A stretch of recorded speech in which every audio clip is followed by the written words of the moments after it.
a bird now. And this bird you cannot change. Oh,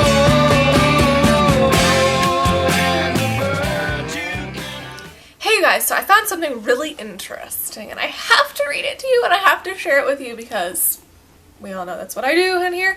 Okay, so I've been reading out of this book. It's called The Cure for All Diseases. I can't say this lady's name correctly, I'm sure, but I will do my best. It is Hilda Regahair Clark, and I've talked about this book before on my channel, but never this specific topic. So I opened up to page 160, and it's called, there's a paragraph called Eye Pain, and I'm going to read this verbatim. This might be boring, and you might be like, oh god, falling asleep, but honestly, if you're watching my channel, then you probably won't. You'll probably be kind of interested in this. But it says, eye pain is caused by parasites. And I just want to stop right there and say that I have talked about parasites so many times on my channel. And I just want to reiterate this. I think that everyone should deworm themselves, defluke themselves, fungalize themselves at least twice a year. Okay, if you can't do that, let's do once a year, and if you've never done this before in your life, then you gotta do it, and that's why we have very, very magical and wonderful tools like Parasite M and Parasite G from Dr. Morse. And all they are herbs that are anti-parasitic. You know, we all have parasites in our body, whether you want to believe it or not. This is not just a third world country issue.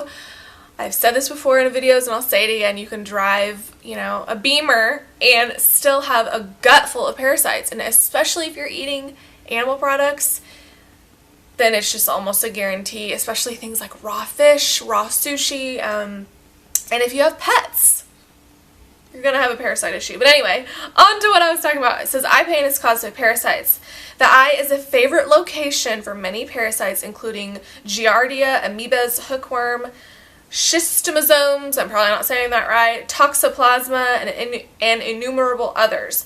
The eye has two large bodies of watery fluid, the aqueous humor and vitreous humor, where no blood traverses to bring in extra white blood cells when the need arises. It has its own protective devices like tears, but some parasites like toxoplasma have overcome all the body's defenses and regularly invade the eye if they get into the body somewhere. We get toxoplasma from cats.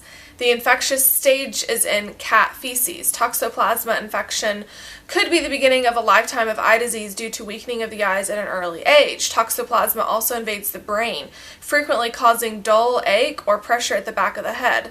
Trichinella is another common eye parasite, invading the eye muscle so that a muscle is weakened and doesn't allow perfect alignment of the two eyes. Dogs and cats are the source of these. Oh my gosh.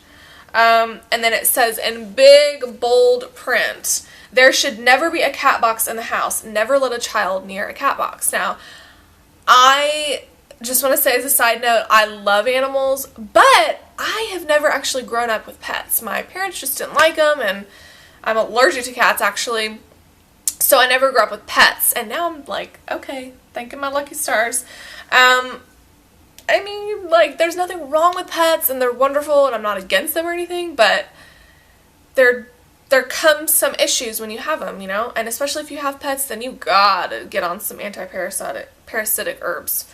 And then it says, by killing all the large parasites plus a few bacteria, the eye can become pain-free in a few days. If pain returns, you missed something or reinfected yourself. Everyone in the family, including pets, needs to be treated for all parasites. No indoor pets should be kept by a person of low immunity, since infecting yourself daily and then killing the parasites daily is not a solution. Herpes of the eye is not a single actor. The true host of this virus is a larger parasite, possibly a tapeworm stage. Ugh. It's those big worms and stuff that come out of people that really freak me out. Tapeworm stages should be killed with an herbal preparation. Rascal or with a zapper. So if you guys don't know what a zapper is like this vibrating thing. I don't know if it has a magnet in it or what. Just if you want to look it up, Google anti-parasites and zapper. And basically it's just something that you can put inside your sock, on your foot. You can put it anywhere in your body and it kills parasites. Parasites do not like the vibrating motion of it. And I don't know what else it does, but yeah. And it says, only a zapper can kill all the segments and eggs at once, leaving nothing alive to wander about and find new tissue to invade. So that's all I'm going to read out of this, but you guys, the summary of the story is that parasites are very real and they are inside of us. And if you're having any type of health issue, I'm talking anything at all, whether you think it's related or not, parasites could very, very likely play a role in the issue. And, you know, like, for example, whenever I see someone that's overweight with a gut, particularly like these men that are like 50, 60 years old, been eating whatever they want their whole life, they're probably a beer drinker, they have these massive guts, right? The first thing I think about when I see people like that, men or women, but particularly men, I don't know what it is about them, but it's like their bellies are like rock hard. The first thing I think about is parasites.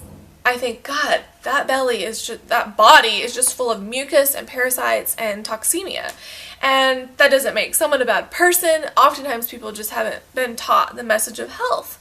And if they have, they kind of dismiss it like, oh, you know, it's good to be healthy, but it's not really necessary. You know, I'm just going to continue eating my steak and mashed potatoes, you know? And so, like I said, it doesn't make someone a bad person, but, you know, parasites are definitely living inside of you, most likely. And, it's just really sad. But this was just kind of very interesting about, like, how it tied back to domestic animals living inside our house, particularly cats. So, yeah, check out Parasite M and Parasite G. All it takes is, like, 1 or 2 bottles of this for like a month, and it's really not that big of a deal. And also the zapper is very cool. So if you want a lot more information on parasitic stuff, then check out Tasha Lee here on YouTube, because she has had some major issues with parasites, and she's probably the person that you want to, you know, talk to or get in contact with if you are wanting to know about getting rid of parasites. But anyway, that is my video. I hope that you guys have a wonderful day. Click like and subscribe. Check out my website, victoriarawvegan.com. And also, again, thank you guys so much to you guys who have bought my book. The link is always down below. It's on Amazon and Kindle. Really fun, really colorful recipe book. So yeah. Anyway, thank you guys for watching again, and I will see you later.